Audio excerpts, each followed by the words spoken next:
This is a post by Al B. Shore where he employs his son to come home. The door is wide open. You're safe here, son. I love you, Pops. You're biological. This is obviously in reference to what's going on with Diddy and the raids that was at his house on Mondays, his homes in Los Angeles and in Miami on Monday. And all of the allegations surrounding those raids. I'll be sure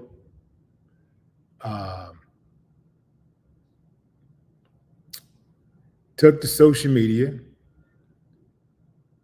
to publicly invite his son to come on home. Some people took exception to that. You had people saying things like, well, you know, that's a private matter. You couldn't call him. You know, you couldn't text him.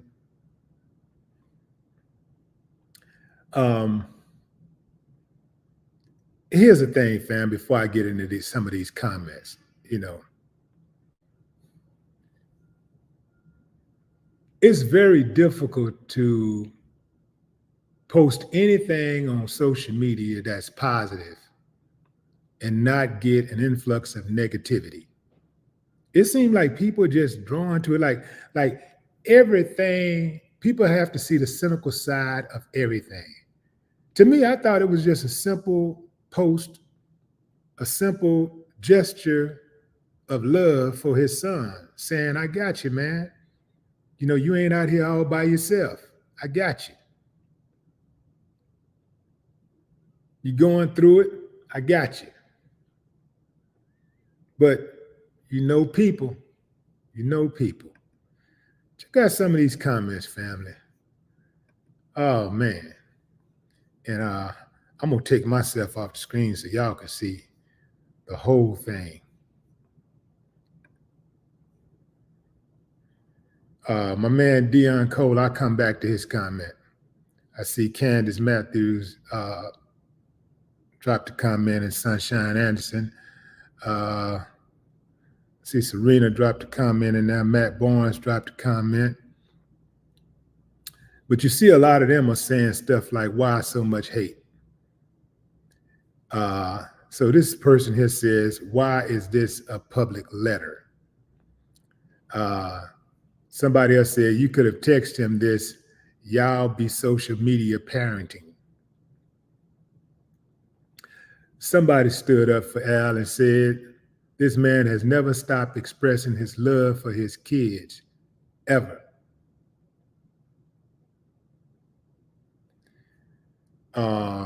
Somebody said Al B got dragged for a long time through BS while trying to be a father.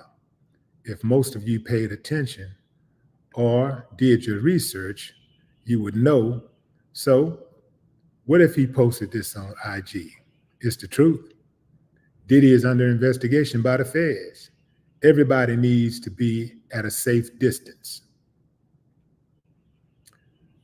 And I thought this was very telling. Rick Party Live wrote, there's a lot of personal pain projected in this thread, and it leads me to believe that this kind of public display of love is unfamiliar to some.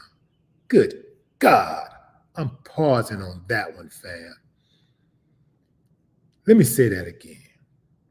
This man said, there's a lot of personal pain projected in this thread, and it leads me to believe that this kind of public display of love is unfamiliar to some.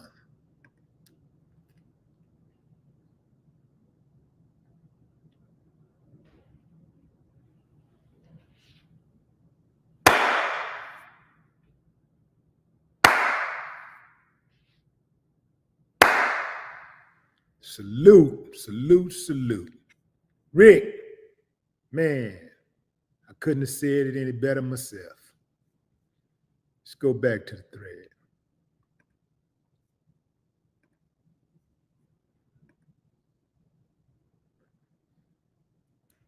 A good parent would always keep their door wide open for the child to come back home, even if it takes putting their faces on a milk carton for decades, metaphorically speaking, so be it. Now, Stockholm Syndrome is real. Damn Skippy.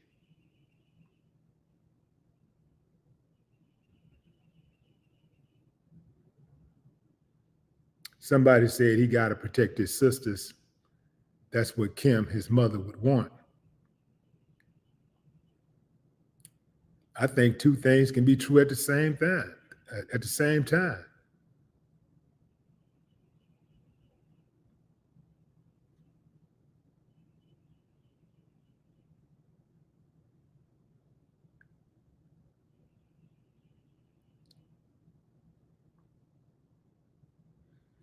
Mistress said, man, please, why you didn't go get your son since he was so unsafe instead of chilling?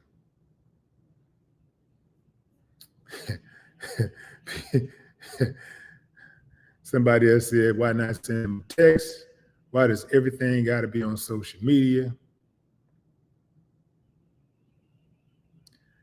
Somebody also said, I hope the door will also be open for his siblings, and I pray that God blesses the entire situation.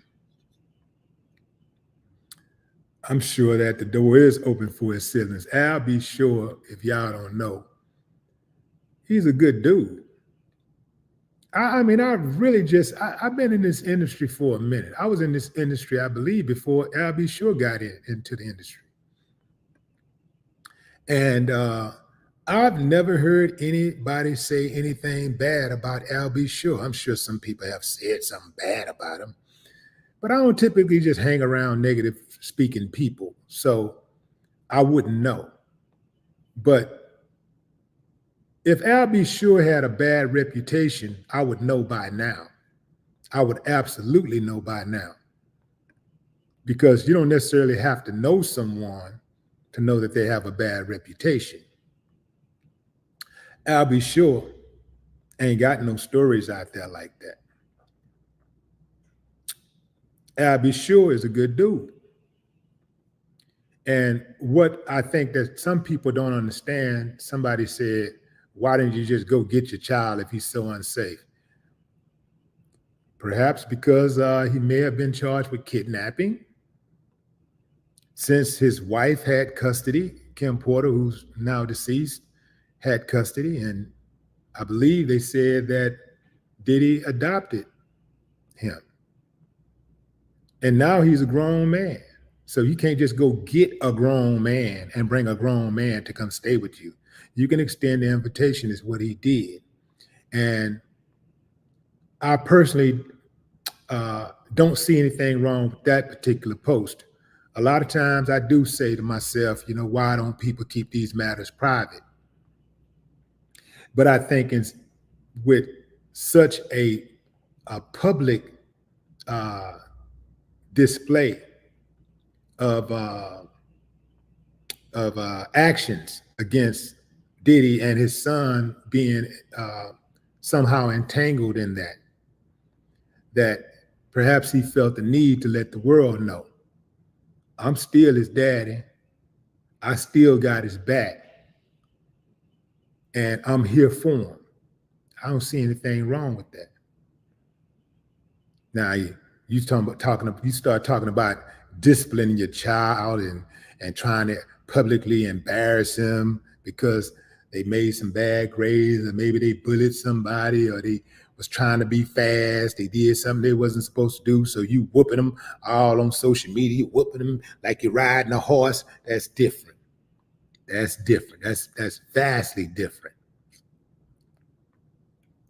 How many of y'all get on social media every day giving it up for your child, giving it up for your children? Some of y'all, every single little thing y'all children do, y'all, look at my baby. I'm proud of my baby. I'm proud of, and I'm making fun of it, but it's cool. I ain't got no problem. I ain't no problem with that. Ain't no problem with saluting your baby, and you proud. You proud of your children. You want to express the love. That's cool. But also, how many of y'all get on here and express love for your parents and always talking about how great of parents you have? But when it comes to celebrities, we got a double standard. Everybody got something to say about how you should be parenting your child. Oh, which, by the way, is a grown man. How old is Quincy, by the way? Let's see.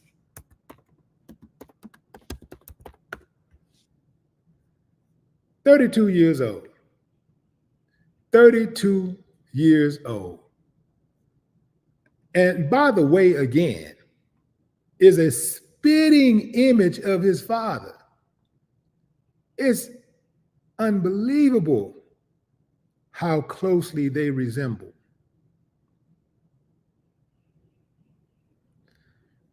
Going into the comments. Sean Lunatic, what's up?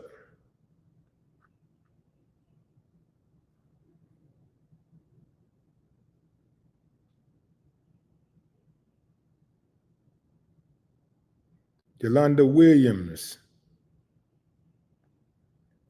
Don Meatley, what up?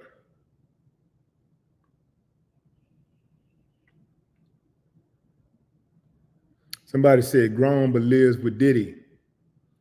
What's wrong with being grown and living with the man who raised you? I mean, Diddy raised him. Diddy's his stepfather. What's wrong with being? This is what I want to know, because I be hearing people like, especially people that got that kind of that melanin, always talking about how somebody is grown and living with their parents.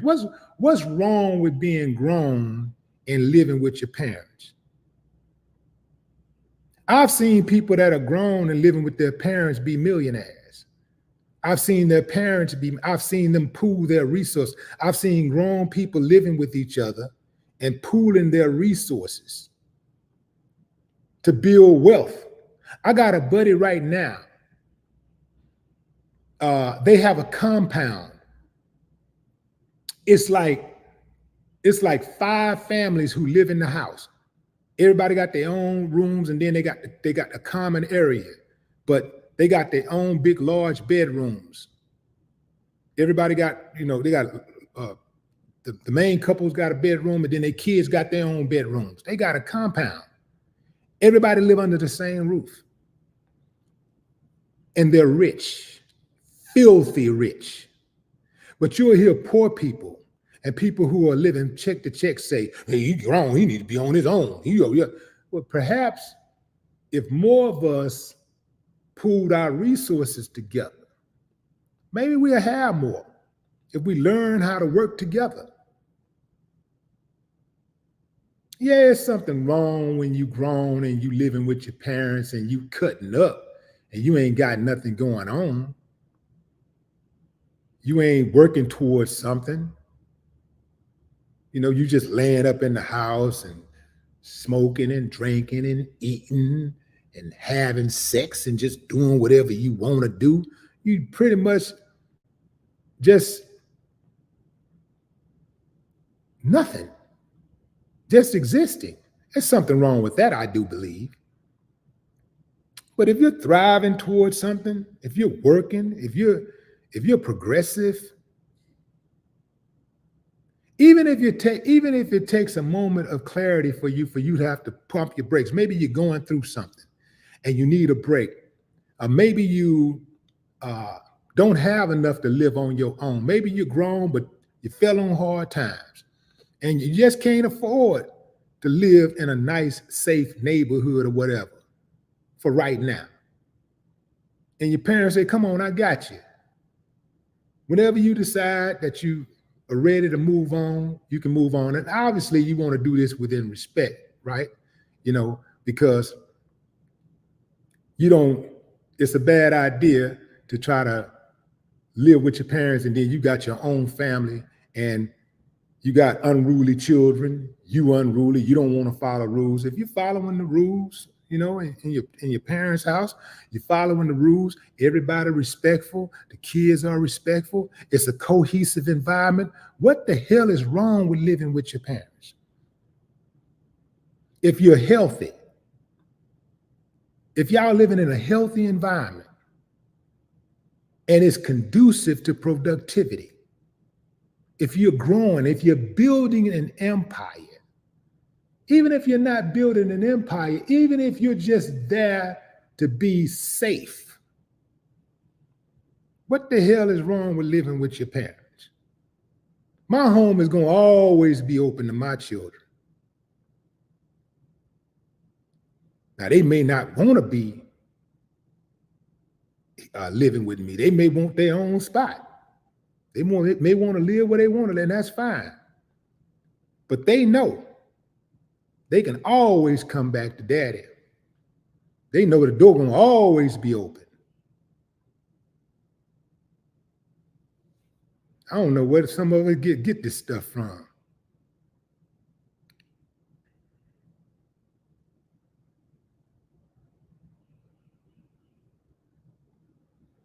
If everybody living, if the environment is cohesive, if it's respectful, if everybody working on something, trying to do something, or even like I say, if you fall on hard times, maybe you need a moment of clarity and you need to just get yourself, maybe you're going through something and you got to have somewhere safe to go. And I don't give a damn if you come to my house and you just got to lay up, sit up in that room and just be to yourself for a while. I ain't got no problem with that. All of us need a sanctuary. All of us need somewhere that when we feel down and we feel low, when life get the best of us, we can go somewhere that we feel safe. And we're not going to be judged. We're not going to be attacked. I'm not with all this stuff that I be hearing people talk about, like, oh, he grown, or she grown, she need to have her own.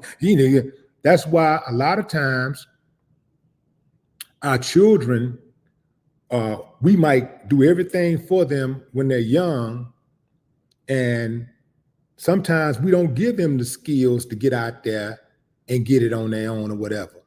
And we don't give them the right information to be able to accept rejection because they've gotten everything they've always wanted, right? And then when they turn 18, you gone, you get out. I did my part, get out. But what if people learn at different rates, people grow at different rates. So what if your child is 18, but they still got the mind of a 15-year-old? What if they're not ready? You're gonna just throw them out to the wolves anyway. What if they're not ready to be out there on their own?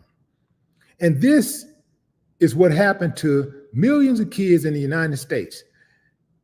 These kids end up leaving home too fast. They're ill-equipped for the real world. And the pressure gets to them.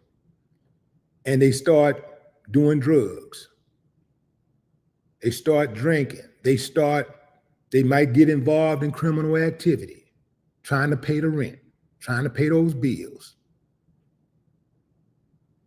You got to think about that type of stuff.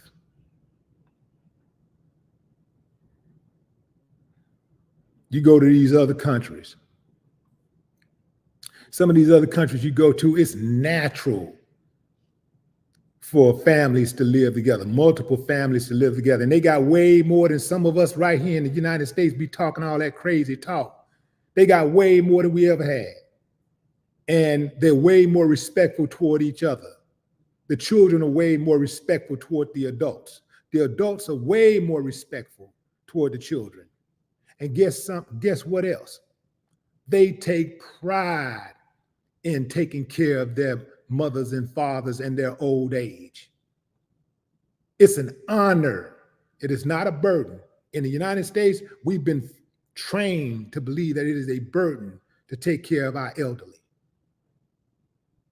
That's how slow we are. We've been trained to believe it's a burden to take care of our elderly, to take care of our mothers and fathers. We've been trained to believe that. And we wonder why you have all of this chaos in the families, why we got so many dysfunctional families. We don't really love each other like we say we do. We don't rock with each other like we say we do. And we got the nerve in this country to look down on other countries where per capita people have a lot less. Now, they may have some shortcomings financially, but we have shortcomings morally. This country is morally bankrupt.